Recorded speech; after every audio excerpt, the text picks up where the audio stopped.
वो मौलवी ने क्या करा कि कुछ कुरान शरीफ के पन्ने फाड़ के उसके घर के सामने फेंक दिया, उसको मार मार के जिंदा मार दिया, वहीं पे लिंच कर दिया उसको, उसकी जमीन मौलवी साहब ने। ये नहीं होना चाहिए। ब्लास्फेमी लॉज का मिसयूज नहीं होना चाहिए, उसका गलत फायदा कोई ना उठाए। अगर उसको सही तरीके से इंप्लीमेंट करें तो ठीक है। अभी मैं पढ़ रहा था पाकिस्तान का, ऐसा नहीं है कि ब्लास्फेमी लॉज के तहत पाकिस्तान को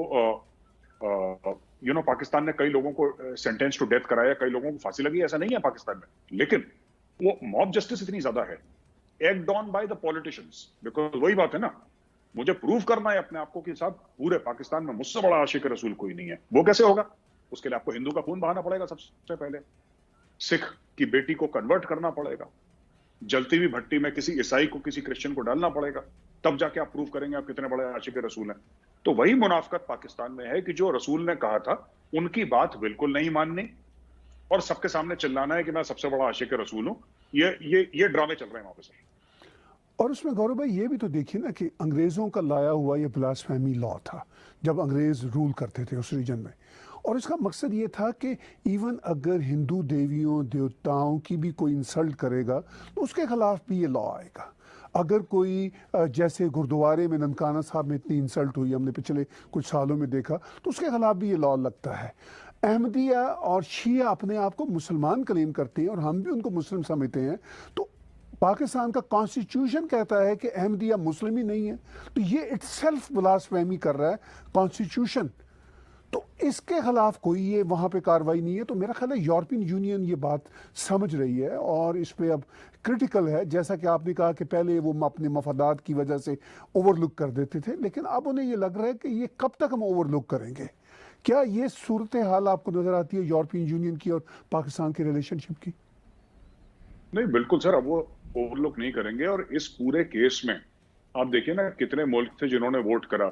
I think 381 if I am not mistaken sir, मैं अगर नंबर गलत नहीं बोल रहा तो, कि तकरीबन वोट्स पाकिस्तान के अगेंस्ट पड़े हैं और 3 या 6 कुछ ऐसे वोट्स हैं जो उनके फेवर में पड़े हैं। और जो पाकिस्तान जिनको अपना दोस्त समझता था उन लोगों तक ने इनके फेवर में वोट नहीं डाले, बिकॉज जो पाकिस्तान कर रहा है इंडिफेंसिबल है। इंडिफेंसिबल है सर। ये मॉडर्न सोसाइटी में इसकी कोई जगह नहीं है। हाँ, पाकिस्तानी सियासतदान अपने वोट बना ले, जो आम जनता है उनको बरकला के, आम लोगों को जो खल्क है उसको बेवकूफ बना के और बोले कि नहीं सब हम बहुत बड़े आशिक रसूल हैं, हमें वोट दी, ये सब कह सकते हैं वो। बट पाकिस्तान को बहुत ज्यादा फाइनेंशियल और डिप्लोमेटिक डैमेज अब मुझे लगता है साहब, ये मेरा तर्जिया है, मेरा एनालिसिस है कि अब ये इरिवर्सिबल हो गया है जो पाकिस्तान के साथ हो रहा है ना।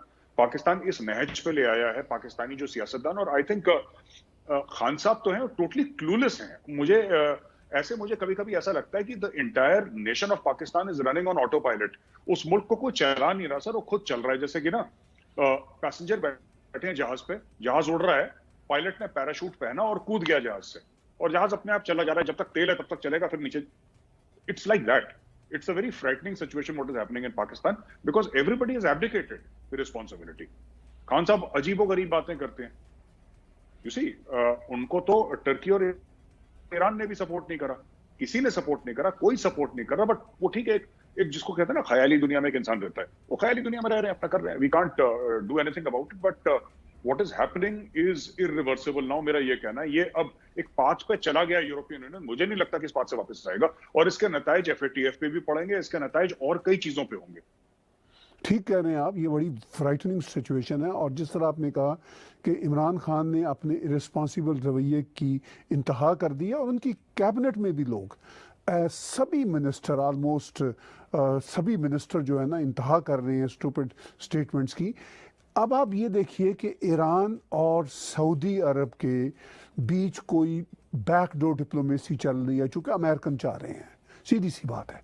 और वैसे भी दुनिया के देश, भारत और पाकिस्तान का मसला ही क्यों ना हो, देश तो चाहेंगे कि अगर चीज़ें बातचीत से रिजॉल्व हो सकती हैं तो हम कन्फ्रंटेशन से ज़रा निकलें, चूँकि उसकी कॉस्ट बहुत होती है।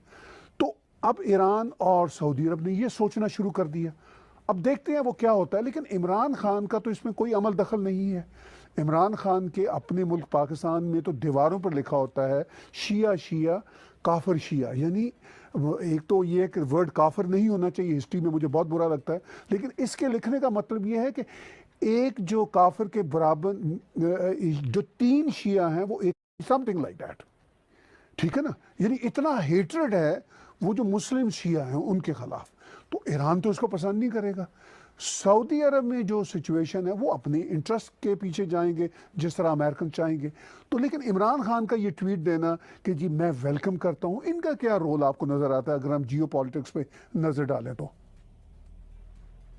सर ऐसा होता है कि जब दो शेर लड़ते हैं ना सर शिकार के पीछे, तो कुछ एक दो बोटी भेड़िए को मिल जाती हैं। ये टोटल इमरान खान की ये स्टोरी है। देखिए, पाकिस्तान के पास कुछ भी नहीं है ताहिर साहब, अनफॉर्चुनेटली। किसी ईरान को क्या चाहिए पाकिस्तान से, और सऊदी अरब को क्या चाहिए पाकिस्तान से?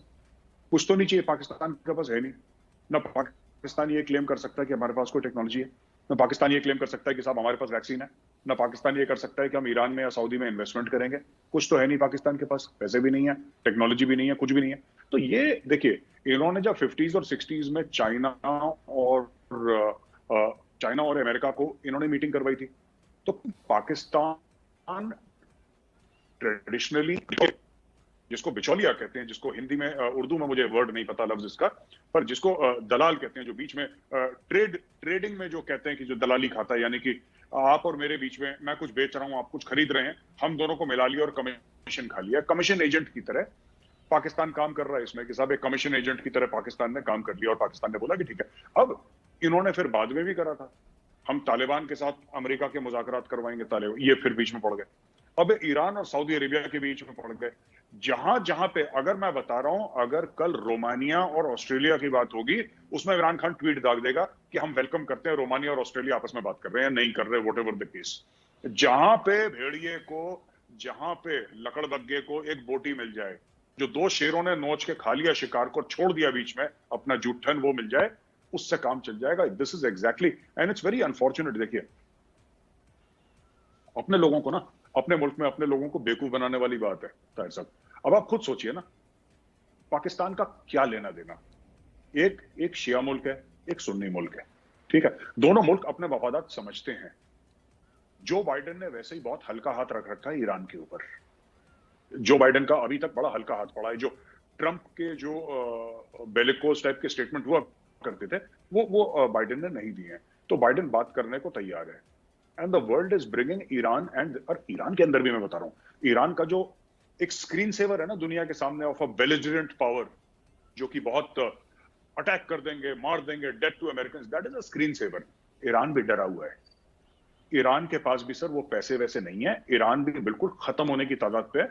और मेरी ईरानियन से बात हुई थी सर दिल्ली में, ईरानियंस ने भी ये बोला था कि जो भी चाइना कर, ईरानियन ने अपनी पूरी स्टडी कर रखी है सर, कि चाइना अगर $400 बिलियन निकालता है, डालता है $400 बिलियन ईरान के अंदर, इन्वेस्ट करता है, तो ईरानियों की गुर्दा, कलेजी, पुट सर, नली वली सब निकाल के तोल देगा चाइना।